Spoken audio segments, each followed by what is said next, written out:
For 5 days, I participated in this movement. Where I generate more waste is at school. So the things that I did were, like, every day, I eat breakfast at 9:30, which is my free time at the school. And, well, I wasn't going to stop buying those because they help me a lot. So things I tried to use, or practices I tried to adopt, were using 2 plates to put it in so it didn't get cold. And I also tried folding a tablecloth, or like napkin cloth, yes, for the hands, and using it instead. I folded it so that it could fit in and I could eat it like this. I also adopted using a thermos, so I didn't have to buy bottles of water. And I use napkins often, so I stopped using napkins, and instead I became like a very clean eater. And if I got a stain or anything in my hands or in my mouth, instead I waited it out and I washed on the sink, which happened a few times. Yes, those are the practices I used. At home, we generally eat from food that is cooked, yet they can use cans sometimes or be wrapped in plastic. So, but I am not in charge of buying supplies, so I didn't do anything about that. The thing I can do is plastic bags, where I take my snacks to school. Instead of using plastic bags, I use containers.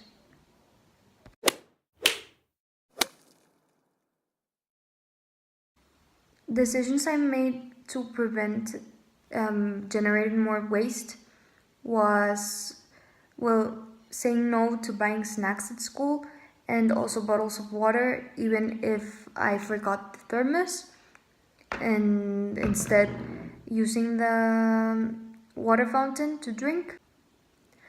Also, as I mentioned, if I got dirty while eating, I had to wait until I got to a bathroom sink so I could wash myself.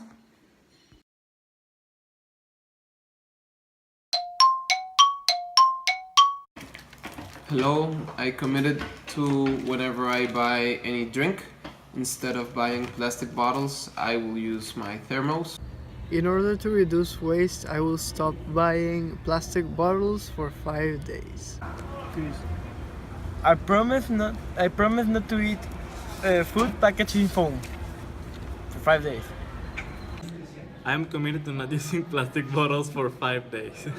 I am committed not to buy snacks with plastic wrapping for 5 days.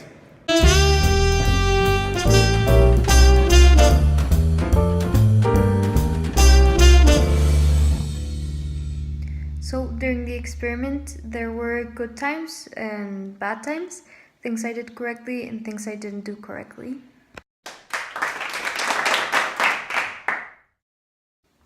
Strengths in the experiment, things that I did correctly were using the thermos. It was very easy to do this.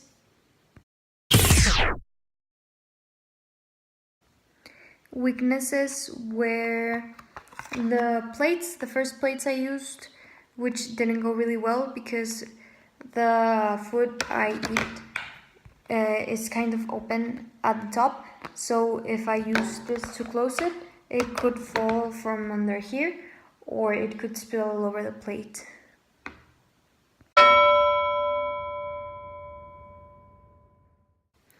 Limitations were that any other snack I bought from outside home, if I didn't make it by hand, it was wrapped in plastic papers, or it came wrapped, so I couldn't do anything about that, or I had to stop buying it, and I didn't think about that in time.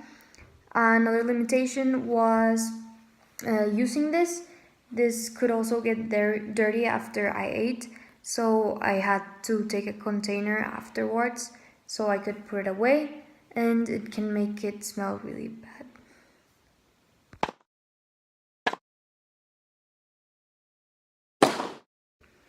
The easiest parts for me were using a thermos because I was already used to this, yet sometimes I forgot it, so the only thing I had to do was not forget about it and prepare it beforehand so I could take it in the morning.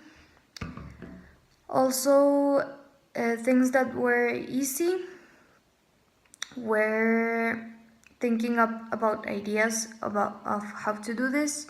The hard part was using things that could had to be cleaned later, and other hard parts were after doing it, remembering about doing the things that you committed to doing. I did learn during the experiment that this place didn't work very well with the food I ate, so I had to keep trying and find another solution, such as a tablecloth. Another thing that I learned was that, well, a lot of things we buy at our home are packaged. I wasn't very aware of that, so instead I learned that to take snacks I had to instead buy food that was packaged in little containers.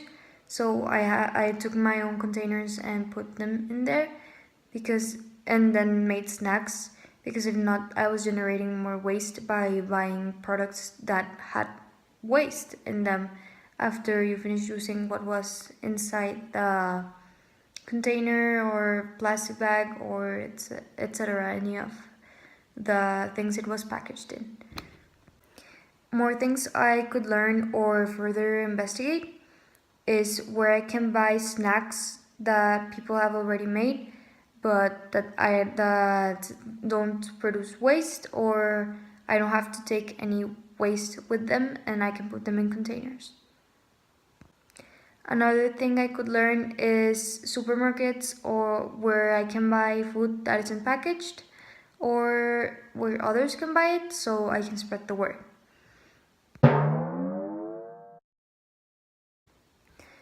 A practice I am going to keep adopting and keep using is the one of the thermos. It's very useful and it's very simple. The other practices got me really out of my comfort zone, so if I were to take them or adopt them, I think I would have to go more days doing this project. So far, I'm not going to adopt any of the other practices.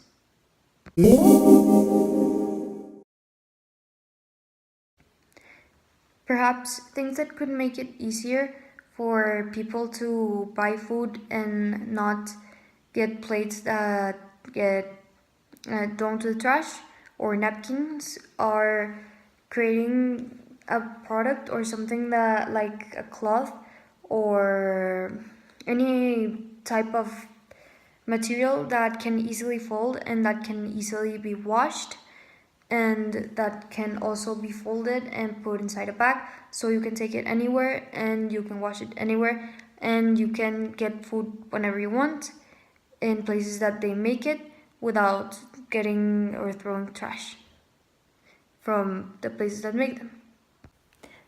Another thing that can make the practices easier, but that I didn't have a difficult time with, is where the buildings having water fountains located in the different floors, so people can take their thermoses and fill up their thermoses with water wherever they go.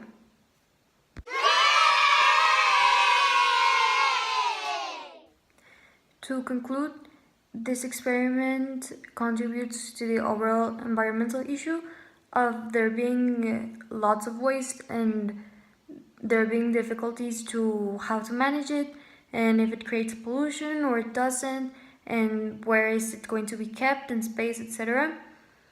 The way it contributes is that it's showing people different ways to manage their waste and ideas which could change the way they buy food or they consume food and how they grab different foods and how they choose them in different places, because it's a first-hand experience, and if people hear it, people can learn something from it and maybe adopt some of these practices in countries where there isn't a lot of supermarkets that are focused on not generating waste.